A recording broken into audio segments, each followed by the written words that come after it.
Emakhosini bogogo nabomkhulu ngiyanamikela ku-channel yami nesahleli nesalukazi seni intombi endala ugogo Patricia. So I felt ukuthi guys I need ukunipha isixwayiso as you are my people, as you follow me. Guys, there's no such thing as magic wallets. I've said it. Ayiko. Zilch. There's no such thing. And the painful part about it is that uthola abantwana bedlozi, abantwana bethongo abahamba zonke le ndawo, and when they are down and out, that's only then they come to you.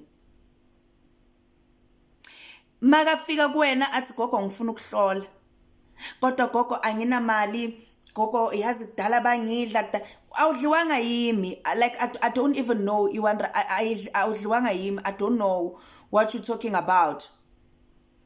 And funny thing, la ukhiphe khona imali engaka izumbululu zeimali, you were not complaining. You were not complaining.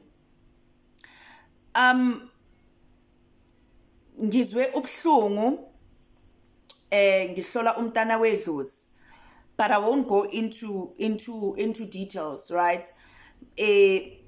Watshela ngama magic walathi, watshelwa ngazo zonke izinto by somebody who's on YouTube and also on TikTok.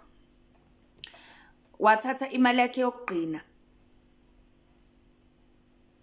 wayikhipha 20,000. Baloko bathi mawuvuka ekuseni lokuyivula uzothola imali thi today ngizazanga asithole ne1 rand. Makambuza loyo muntu ukuthi ayibo mkhulu imali ayikho, bathi hayi fanele uze sisobheka, but uzongibona 2,000. Already ungidle 20,000, u2,000 uyomthathapi. And this spirits, right, ziyakwazi ukukutarget. That's why ngithi don't go kumelaphi desperate. Never go kumelaphi desperate, because your desperation can be smelled, can be sniffed from far. Abelaphi balambile nkosi yami. So never do that. Yathi ngihlolela omunye ngabona ngathi yazini, that's why babacola, ngamtshela ngathi kodwa gogo ungasaphinde uyenze leyo nto. Ngamhlolela mase siqedile ugogo uyacoca ke manje. Yo ena gogo yazi phela mina indoda yami inemali, gogo unamabhizinisi awu5, una indawo yepetrol. Girl, upetrol uyadura. Imoto yami ipakile lapha ngaphandle ayina petrol, wena uzongitshela ukuthi indoda yakho iona ipetrol station. So you can see ukuthi usathane usuke athole ithuba kanjani ukuthi angene. I had to be like, don't ever do that. Don't ever do that. Nabangani benu bagcine baniloya kanje banithakatha kanje, it's because you tell them everything. Family members bagcine baniloya kanje, it's because they can see. Ungatshela abantu, rather people bazibuza ukuthi lo survive kanjani, ayiwandi indoda yakhe yenzani, ngamane bagcine lapho, but don't feed them information. And abanye benu uyothwala isithwalo lezinto zenu, uyothwala casula idlozi lakho kwayona le 50 rand bebakunikeza yona bayithathe. Hlupheke lokugcina. If lezinto ziyabasebenzela belaphi, why bangazithwaleli bona bazenzele imali bahlukanele ukuthi ngizokuthwalisa? Imagine if ungena kumelaphi no5 in a week nikhipha 100,000 100,000 no 5 in a day nimuphe $500,000. Makungaza another 5 tomorrow nimuphe $1 million. So nina ngeviki nimuphe malini? Maqeda wenzani? Thenga imoto edolayo, hamba uhlala kuma apartment, uhlala kuma mansion, uhlala kuma estate. uhambela phezulu bese anibonisa ukuthi ya mina isitholo sasemanzi asisebenzi, imali yenu, nimnikeza imali, unikeze imali. Bese masofika kimi ngithi kuwe gogo ukuyogeza emanzini sikhanyisa ngemali engaka, uyaqala uyacomplain 1.5 kodwa leyo buke ushiya 20,000, buke ushiya 50,000, 100,000. Yo gogo phela mina anginamali. Gogo ngeke ukwazi ukunginceda. Why ungamcelanga loya wesithwala ukuthi akakwazi ukuthi akuncede awunamali? Loya wesithwala, you make a way, you even go to abomashonisa, you even sell furniture endlini, sell imoto yakho thinking ukuthi it's fine, even if you sell it uyazi ukuthi le mali izobuya extra, izobuya more.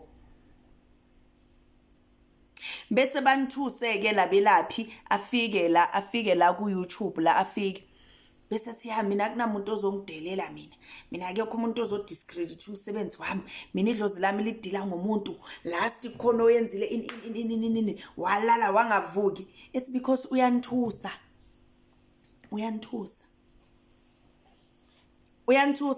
and ngizwe ubhlungu because okay, I haven't watched ama video walomuntu but ngoba uYouTube normally suggests, I was like no, I know this face, and I know this face why I think I watched one video I explainer something wayale and mina once ngamamela 2 minutes wayale angisaqhubeki, so ngavele ngaziphumela ngathi into explainer ayikho, so mina naye asiconnect.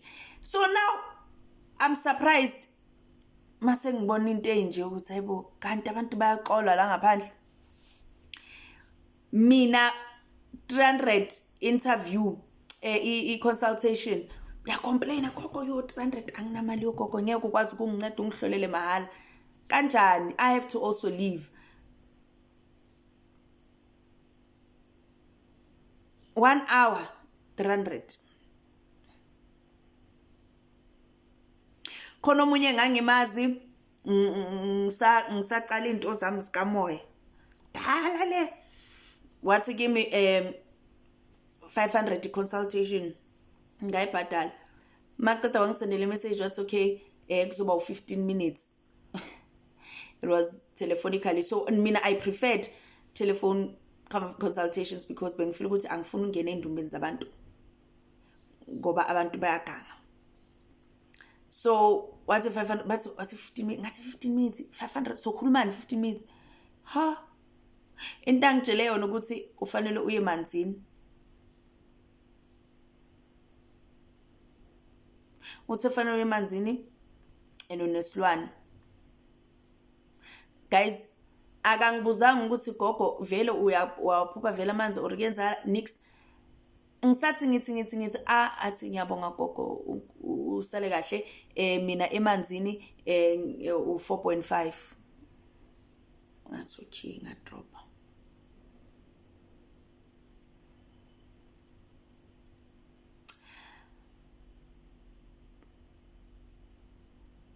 Qaphelani.